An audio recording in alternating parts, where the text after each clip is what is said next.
नमस्कार. माझ्या सर्व लाडक्या, अत्यंत श्रद्धाळू आणि अहोरात्र स्वामीचरणी लीन असणाऱ्या भाग्यवान स्वामी भक्तांना श्री स्वामी समर्थ अमृतवाणी चॅनलमध्ये तुमचं स्वागत आहे. आजचा हा दिवस, हा क्षण आणि हा ऑडिओ तुमच्या आयुष्याला एक अत्यंत वेगळी, दिव्य आणि सकारात्मक दिशा देणारा ठरणार आहे. आज आपण एका अशा परमपवित्र विषयावर अत्यंत सखोल, सविस्तर आणि सवडीने चर्चा करणार आहोत, ज्यांचा संबंध थेट तुमच्या नशिबाशी, तुमच्या घरातील प्रगतीशी आणि तुमच्या मनातील समाधानाशी जोडलेला आहे.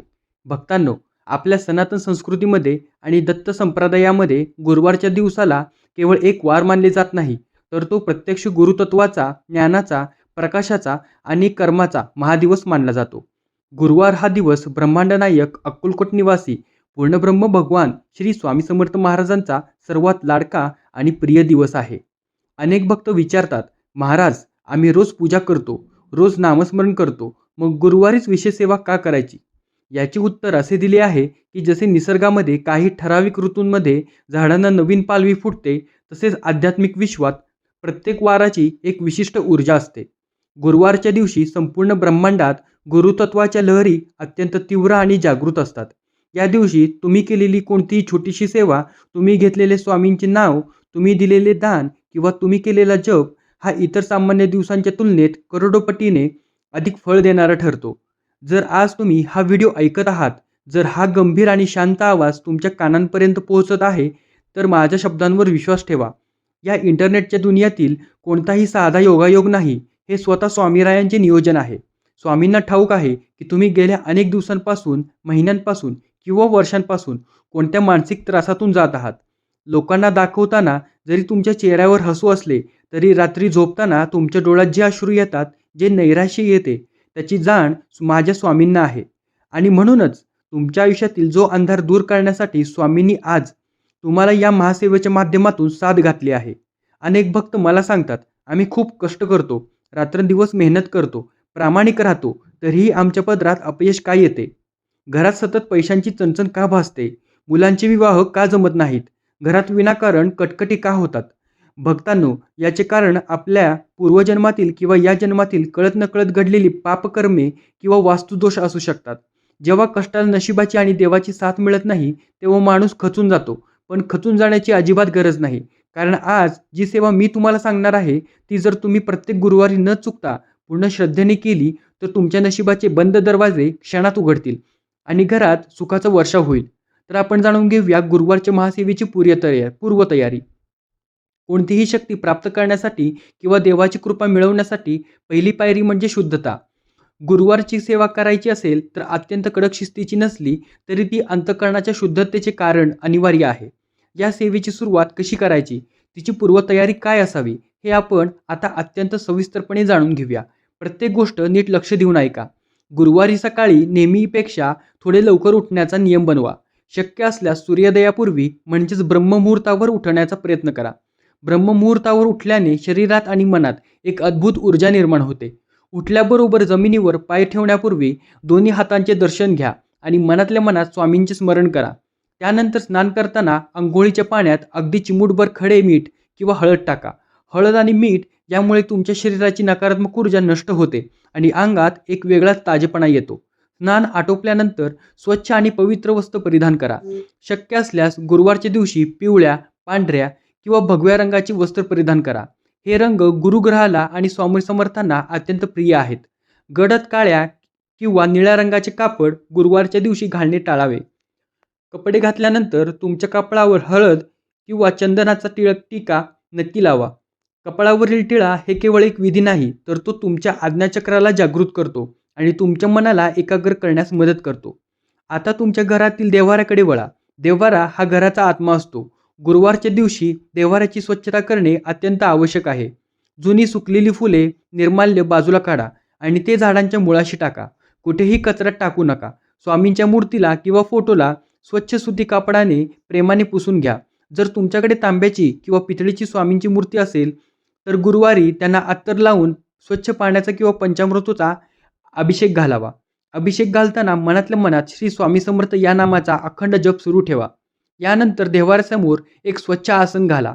लक्षात ठेवा, कधीही जमिनीवर थेट बसून पूजा करू नये. यामुळे तुमच्या पूजेची ऊर्जा जमीन शोषून घेते. आसनावर बसल्यानंतर तुमचे तोंड पूर्व किंवा उत्तर दिशेला असावे. आता सर्वात महत्त्वाचे कर्म म्हणजे स्वामींच्या समोर गाईच्या शुद्ध तुपाचा एक दिवा प्रज्वलित करा. जर घरात गाईचे तूप नसेल तर तुम्ही तिळाचा तेलाचा दिवा किंवा गोड तेलाचा दिवा लावू शकता. पण दिवा हा स्वच्छ असावा. त्यात त्याची वात वरच्या दिशेने असावी. या दिव्याची ज्योत म्हणजेच प्रत्यक्ष स्वामींचे तेज आहे, अशी भावना मनात लक्ष ठेवा. दिवा लावल्यानंतर पुढची पायरी म्हणजे घराचे वातावरण सुवासिक करणे.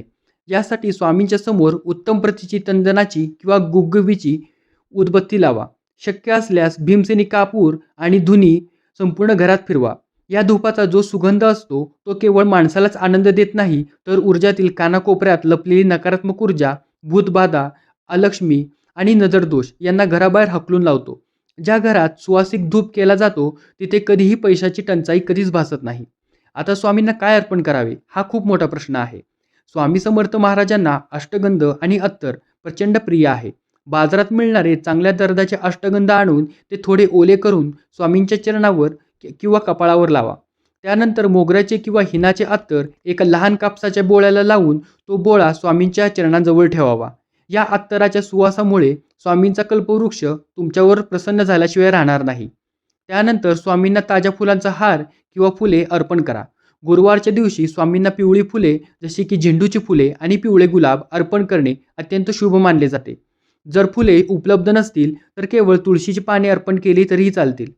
स्वामींना तुळशी दळ अत्यंत प्रिय आहे, कारण स्वामी हे प्रत्यक्ष विष्णू आणि दत्ताचे अवतार आहेत. आता वळूया नैवेद्याकडे. स्वामींना नैवेद्य दाखवताना नेहमी लक्षात ठेवा की त्यांना पंचपक्वानाची गरज नसते. त्यांना फक्त तुमच्या प्रेमाची भूक असते.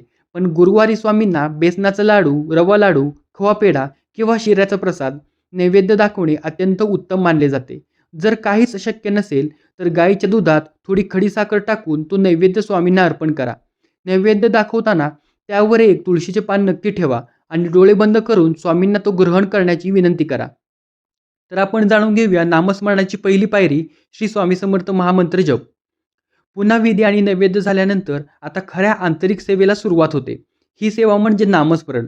स्वामी समर्थ नेहमी सांगायचे, तुम्ही मला बाह्यकर्माने किती पुजता यापेक्षा तुमचे मन माझ्या मनात आणि नामात किती रमते याला जास्त महत्त्वाचे आहे. आसनावरील तुमची बैठक स्थिर करा. पाठीचा कणा ताठ ठेवा. दोन्ही हात गोदीत किंवा ध्यान मुद्रेत ठेवा आणि डोळे हळुवारपणे बंद करा. आता तुमच्या समोर प्रत्यक्ष स्वामी महाराज विराजमान आहेत. त्यांच्या चेहऱ्यावर एक अद्भुत करुणामयी हसू आहे आणि त्यांचे डोळे तुमच्याकडे अत्यंत प्रेमाने पाहत आहेत अशी कल्पना करा. या अवस्थेत तुम्हाला श्री स्वामी समर्थ या 6 अक्षरी महामंत्राचा जप करायचा आहे. गुरुवारच्या दिवशी स्वामींच्या नावाच्या किमान 3 माळा किंवा 11 माळी जप करणे हे अत्यंत आवश्यक आहे. जर तुमच्याकडे तुळशीची किंवा रुद्राक्षाची माळ असेल तर तिने जप करा. माळ ओढताना प्रत्येक मनाला स्पर्श करताना मनातून श्री स्वामी समर्थ हा आवाज आला पाहिजे. हा जप केवळ ओठांनी करायचा नाहीये, तर तो तुमच्या हृदयापर्यंत पोहोचला पाहिजे. चला तर मग आपण सर्वजण मिळून अगदी संत गतीने मनातल्या मनात सर्व चिंता बाजूला ठेवून स्वामींच्या या दिव्य नामाचा काही काळ अनुभव घेऊया. अगदी संत आवाजात म्हणा, श्री स्वामी समर्थ, श्री स्वामी समर्थ, श्री स्वामी समर्थ. भक्तांनो, हा मंत्र साधी अक्षरे नाहीत. श्री म्हणजे लक्ष्मी, स्वामी म्हणजे संपूर्ण सृष्टीचा मालक आणि समर्थ म्हणजे जी व्यक्ती सर्व काही करण्यास सक्षम आहे. जेव्हा तुम्ही या मंत्राचा उच्चार करता तेव्हा तुमच्या शरीरातील चक्रे जागृत होतात. तुमच्या मनात असलेली भीती, उद्याची चिंता, पैशांचे टेन्शन हे सगळे हळूहळू वितळू लागते. हा जप करत असताना जर डोळ्यातून आनंदाश्रू आले तर समजावे की तुमची सेवा थेट अक्कलकोटच्या दरबारात पोहोचली आहे. नामस्मरणानंतर गुरुवारच्या सेवेतील सर्वात शक्तिशाली आणि जागरूक भाग येतो, तो म्हणजे श्री स्वामी समर्थ तारक मंत्र. अनेक भक्तांच्या आयुष्यात जेव्हा असे प्रसंग येतात जिथे त्यांना वाटते की आता सगळे संपले आहे, आता कोणताही मार्ग उरलेला नाही, अशा अंतिम क्षणी या तारक मंत्राने हजारो भक्तांना मृत्यूच्या दारातून आणि मोठ्या संकटातून सुखरूप बाहेर काढले आहे. तारक मंत्र हा स्वामी भक्तांसाठी एक सुरक्षा कवच आहे.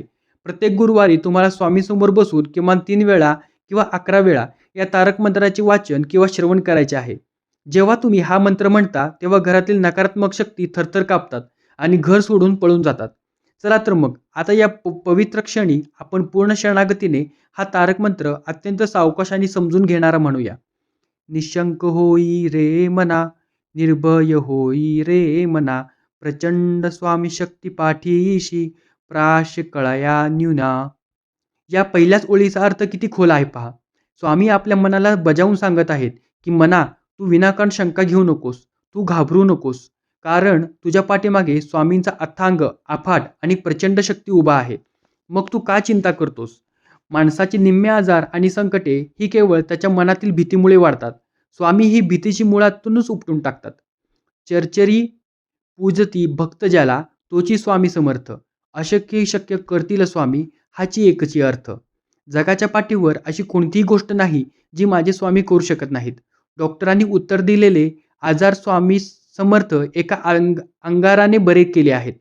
न्यायालयाच्या हरलेली केस स्वामींच्या कृपेने जिंकता आली आहे.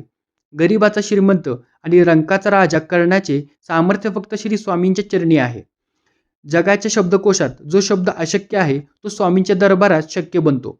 भिवू नकोस, मी तुझ्या पाठीशी आहे. अतृप्त आत्मा लाभे न शांती, सदा स्वामी नाम घ्यावे. हा जो मंत्र महामंत्र आहे, भिवू नकोस, मी तुझ्या पाठीशी आहे, हे शब्द जेव्हा स्वामींच्या मुखातून निघतात तेव्हा भक्ताला पूर्ण जगाशी लढण्याचे बळ मिळते.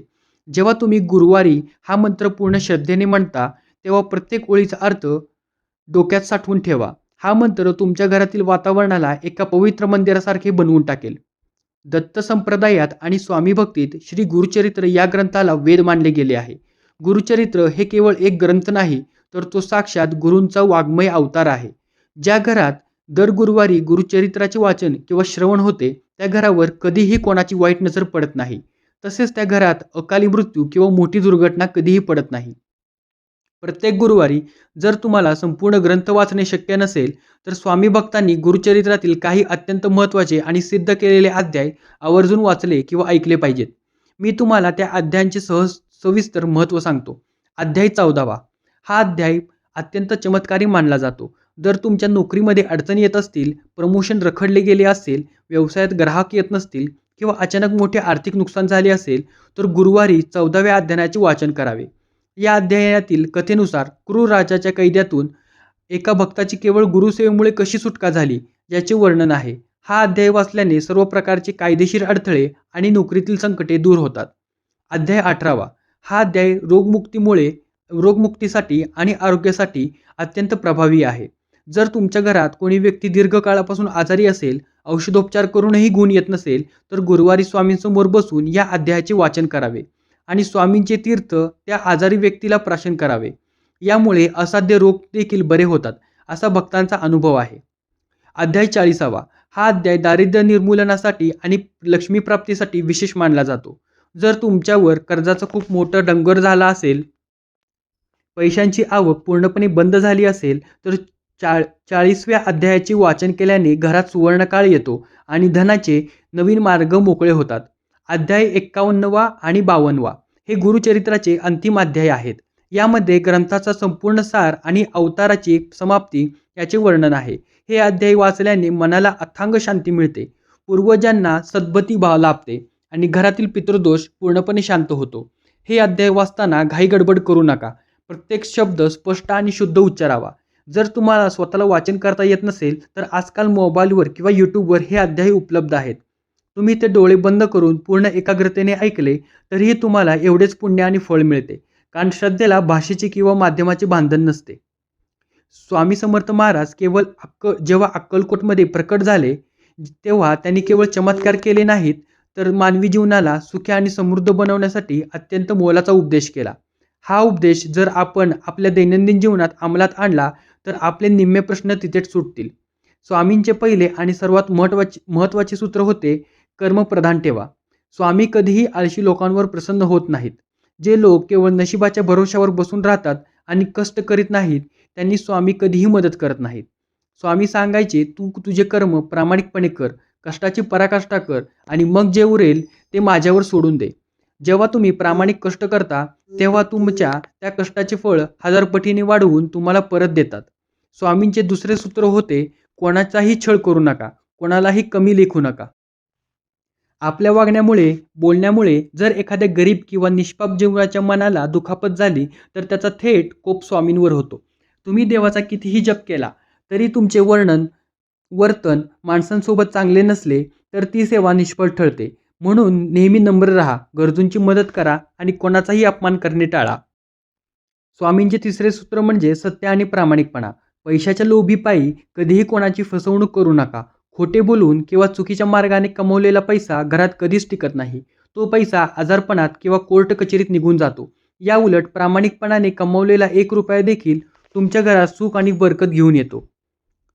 सकाळची पूजा आणि सेवा जितकी महत्त्वाची आहे, तितकीच गुरुवारची संध्याकाळची सेवा देखील अत्यंत फलदायी मानली जाते.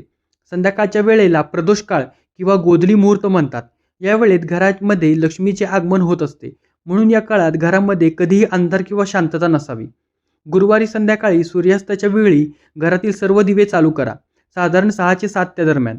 देव्हाऱ्यासमोर पुन्हा एकदा गाईच्या तुपाचा किंवा तेलाचा दिवा लावा. उदबत्ती लावून तिचा धूर पूर्ण घरात दाखवा. यानंतर घराच्या मुख्य दाराबाहेर डाव्या किंवा उजव्या बाजूला हळदीने 2 छोटी स्वस्तिक काढावीत आणि मुख्य दाराच्या बाहेर एक दिवा आवर्जून लावावा. याला दीपदान म्हणतात. गुरुवारच्या दिवशी मुख्य दारावर दिवा लावल्याने माता लक्ष्मी आणि स्वामींचे आशीर्वाद थेट तुमच्या घरात प्रवेश करतात. संध्याकाळच्या पूजेनंतर घरातील सर्व सदस्यांनी एकत्र बसून स्वामींची आरती करावी. जय देव जय देव जय श्री स्वामी समर्था ही आरती म्हणताना टाळ्यांचा आणि घंटींचा नाद स्पष्ट असावा. आरती संपल्यानंतर स्वामींच्या चरणावर डोळे ठेवून साष्टांग नमस्कार करावा.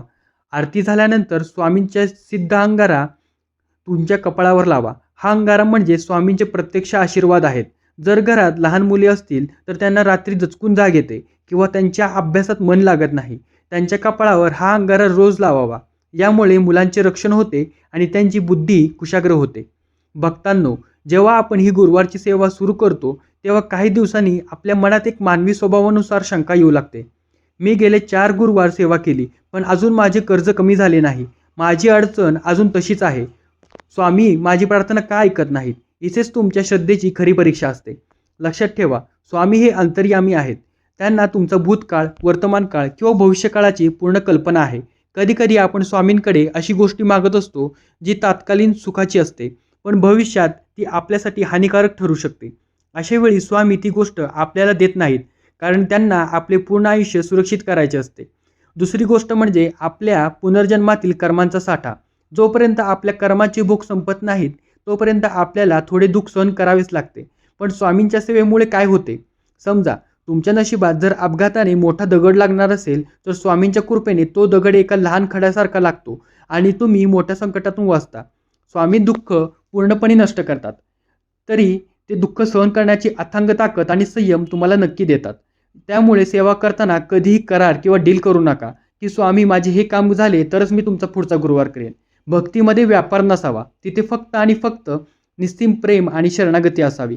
तुम्ही जेव्हा देवावर पूर्णपणे विसंबून राहता तेव्हा देव स्वतः तुमच्या पाठीशी उभा राहतात. तर आपण जाणून घेऊया गुरुवारच्या दिवशी काय करावे आणि काय टाळावे. स्वामींची ही शक्तिशाली सेवा करताना काही अत्यंत महत्त्वाचे नियम आणि पथ्य पाळणे आवश्यक आहे, जेणेकरून तुमच्या सेवेचे पूर्ण फळ तुम्हाला मिळेल आणि कोणतीही चूक होणार नाही. हे नियम अत्यंत सोपे आहेत आणि नीट समजून घ्या. गुरुवारच्या दिवशी घरात पूर्णपणे शांतता आणि आनंदाचे वातावरण ठेवावे. विनाकारण चिडचिड किंवा भांडणे करू नयेत. या दिवशी गरजू लोकांना अन्नदान किंवा पाणी पाजावे. भुकेलेल्या प्राण्यांना, विशेषतः गाईला गुळपोळी किंवा चारा द्यावा. घरात आलेल्या कोणत्याही पाहुण्याला किंवा भिकाऱ्याला रिकाम्या हाताने परत पाठवू नये, कारण स्वामी कोणत्या रूपाने येतील काही सांगता येत नाही. आपल्या बोलण्यात गोडवा ठेवावा. कोणाबद्दलही वाईट चिंता करू नये किंवा कोणाची निंदा नास्तली करू नये. आपण काय करू नये हे लक्षात करून घेऊया. गुरुवारच्या दिवशी घरात पूर्णपणे मांसाहार आणि मद्यपान वर्ज्य असावे. या दिवशी घरात सात्विक अन्न शिजवावे, ज्यामध्ये कांदा लसूण टाळले तर अतिशय उत्तम, पण मांसाहार तर अजिबात नसावा. या दिवशी घरातील पुरुषांनी किंवा महिलांनी केस धुणे, नखे काढणे किंवा दाढी शेविंग करणे पूर्णपणे टाळावे. शास्त्रानुसार गुरुवारच्या दिवशी नखे किंवा केस कापल्याने घरातील लक्ष्मी निघून जाते आणि धनहानी होते. गुरुवारी कोणालाही पैसे उसने देणे किंवा कोणाकडूनही कर्ज घेणे टाळावे. या दिवशी घेतलेले कर्ज फिटायला खूप वेळ लागतो आणि दिलेले पैसे परत घेण्याची शक्यताही खूप कमी असते. घरात कोळीची जाळी किंवा कचरा साठवून ठेवू नका. घरात कोपरा ना कोपरा स्वच्छ ठेवावा. तर आपण जाणून घेऊया स्वामी समर्थांचे अद्भुत अनुभव आणि भक्तांच्या सत्यकथा. स्वामी समर्थांच्या लीला अगाध आहेत. आजपर्यंत लाखो भक्तांना स्वामींच्या प्रत्यक्ष किंवा अप्रत्यक्ष अस्तित्वाचा अनुभव आला आहे. अशाच काही सत्यकथा मी तुम्हाला सांगतो, ज्या ऐकून स्वामींवरील तुमची श्रद्धा अधिक घट्ट होईल. एकदा अक्कलकोटमध्ये एक अत्यंत गरीब शेतकरी आला होता. त्याच्यावर सावकाराचे खूप मोठे कर्ज होते. कर्ज न फेडल्यास त्याची जमीन जप्त होणार होती. तो रडत रडत स्वामींच्या चरणी आला आणि म्हणाला, स्वामीराया, आता तुम्हीच माझे रक्षण करा, नाहीतर मी माझे जीवन संपवून टाकेन. स्वामींनी त्याच्याकडे पाहिले. ते मोठ्याने हसले आणि त्यांनी जमिनीवरील एक मातीचा खडा उचलून त्या शेतकऱ्याच्या हातात दिला आणि सांगितले, हा खडा घेऊन जा आणि सावकाराला दे. शेतकऱ्याला आधी वाटले की स्वामी माझी थट्टा करत आहेत, पण तरीही त्यांचा स्वामींवर पूर्ण विश्वास होता. तो खडा घेऊन सावकाराकडे गेला. आश्चर्य म्हणजे जेव्हा त्याने त्या खडा सावकाराच्या हातात दिला, तेव्हा सावकाराने त्याला खड्ड्यामध्ये चमकणारा शुद्ध सोन्याचा तुकडा दिसला. सावकार थक्क झाला आणि त्याने शेतकऱ्याचे सर्व कर्ज माफ केले. भक्तांनो, या कथेचा अर्थ असा आहे की जेव्हा तुमच्याकडे स्वामींचा आशीर्वाद असतो, तेव्हा मातीचे रूपांतरही सोन्यात होऊ लागते. दुसरा एक अनुभव असा आहे की आधुनिक काळातील भक्ताचा आहे. मुंबईतील एक मोठ्या कंपनीत काम करणारा अचानक एक तरुण गंभीर आजाराने ग्रस्त झाला. डॉक्टरांनी सांगितले की त्याच्याकडे अवघे काही महिने उरले आहेत. त्याचे कुटुंब पूर्णपणे खचून गेले. त्याच्या आईने काय केले? तिने प्रत्येक गुरुवारी स्वामींच्या मंदिरात जाऊन तारक मंत्राचा अखंड जप सुरू केला आणि स्वामींचे तीर्थ आपल्या मुलाला पाजण्यास सुरुवात केली. आश्चर्यकारकपणे 3 महिन्यानंतर जेव्हा पुन्हा तपासणी करण्यात आली, तेव्हा डॉक्टरांना त्यांच्या शरीरात कर्करोगाचा एक अंशही आढळला नाही. डॉक्टर म्हणाले, हा वैद्यकीय क्षेत्रातील एक चमत्कार आहे. पण त्या आईला ठाऊक होते की हा चमत्कार डॉक्टरांनी नाही, तर तिच्या स्वामींच्या तारक मंत्रांनी केलेला आहे. आजच्या धकाधकीच्या जीवनामध्ये माणसाकडे सर्व काही आहे. पैसा आहे, गाडी आहे, मोठे घरही आहे. पण एकच गोष्ट नाहीये, ती म्हणजे मनशांती. माणूस रात्री झोपण्यासाठी गोळ्या घेतो, तरीही त्याला शांत झोप लागत नाही. याचे कारण त्याचे मन सतत भविष्याच्या चिंतेने आणि भूतकाळाच्या पश्चातापाने घेरलेले असते. स्वामी समर्थ महाराज यावर एक सोपा उपाय सांगतात, शरणागती. जेव्हा तुम्ही रात्री झोपता, तेव्हा तुमचे दोन्ही हात जोडा आणि स्वामींना सांगा, स्वामी, आजच्या दिवसात माझ्याकडून जे काही चांगले वाईट घडले, ते मी तुमच्या चरणी अर्पण करतो. उद्याची दिवस कसा असेल याची चिंता मला नाही, कारण मला माहीत आहे की माझ्यासोबत तुम्ही आहात. माझे आयुष्य, हे माझे कुटुंब मी तुमच्या हवाली केले आहे. जेव्हा तुम्ही हे ओझे स्वामींवर सोडून देता, तेव्हा तुमचे मन एका लहान मुलासारखे हलके आणि शांत होते. लहान मुलाला कधी काळजी नसते की उद्या घरात अन्न येईल का नाही, कारण त्याला माहीत असते की त्याचे आई वडील त्याची काळजी घेण्यासाठी समर्थ आहेत. आपणही स्वामींचे लहान मूल बनून राहिले पाहिजे. आपण जेव्हा लहान बनतो, तेव्हा स्वामी आपले बोट धरून आपल्याला जीवनाच्या प्रत्येक संकटातून सुखरूप बाहेर काढतात. तर आपण जाणून घेऊया सेवा समाप्ती आणि सांगता विधी. गुरुवारची ही संपूर्ण सेवा झाल्यानंतर रात्री झोपण्यापूर्वी स्वामींची क्षमा प्रार्थना करणे अत्यंत आवश्यक आहे. देवाऱ्यासमोर 2 मिनिटे शांत बसा आणि म्हणा, हे स्वामी समर्थ महाराज, मी अज्ञानी आहे. मला पूजेचे नियम माहीत नाहीत, मंत्राचे शुद्ध उच्चार माहीत नाहीत. आज दिवसभरात माझ्याकडून तुमच्या सेवेत नकळत कळत झाली काही चूक असेल, तर मला तुमचा लहान मुलगा म्हणून क्षमा करा. माझी ही लहानशी सेवा तुमच्या चरणी स्वीकारा आणि तुमच्या कृपेचा वरदास्त माझ्या कुटुंबावर सदैव ठेवा.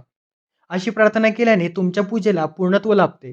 पूजेचा विधी संपल्यानंतर देव्हाऱ्यासमोरील दिवा शांत होईपर्यंत त्याची काळजी घ्या आणि घरातील सर्वांना प्रसादाचे वाटप करा. माझ्या सर्व लाडक्या, निष्ठावंत आणि अहोरात्र स्वामीचरणी लीन असणाऱ्या भाग्यवान भक्तांनो, जर स्वामींची ही वाणी, हा दिव्य संदेश आणि प्रत्येक गुरुवारी करायची ही शक्तिशाली महासेवा थेट तुमच्या अंतःकरणाला भिडली असेल, तर तुमच्या मनात स्वामींबद्दलची भक्ती आधुनिक जागृत झाली असेल. तर तू आत्ताच्या आत्ता कमेंट बॉक्समध्ये पूर्ण ताकदीने, श्रद्धेने टाईप करा, माझा पूर्ण विश्वास फक्त आणि फक्त माझ्या स्वामींवर आहे. भिवू नकोस, मी तुझ्या पाठीशी आहे.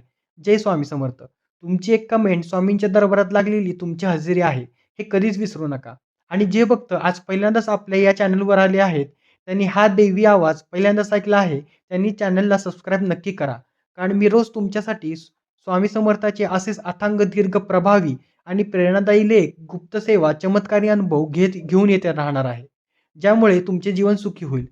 तसेच स्वामींवरील तुमची भक्ती, कृतज्ञता व्यक्त करण्यासाठी व्हिडिओला एक लाईक करा आणि व्हिडिओ तुमच्या जिवलग मित्रमैत्रिणींना, नातेवाईकांना आणि सर्व स्वामी ग्रुप्सवर शेअर करा. तुमच्या एका शेअरमुळे जर एखाद्या निराश व्यक्तीला जगण्याची नवीन उमेद मिळाली, तर त्याचे प्रचंड पुण्य तुम्हाला आणि तुमच्या कुटुंबाला लाभेल. चला तर मग अत्यंत आनंदाने आणि भक्तिभावाने म्हणा, श्री स्वामी समर्थ.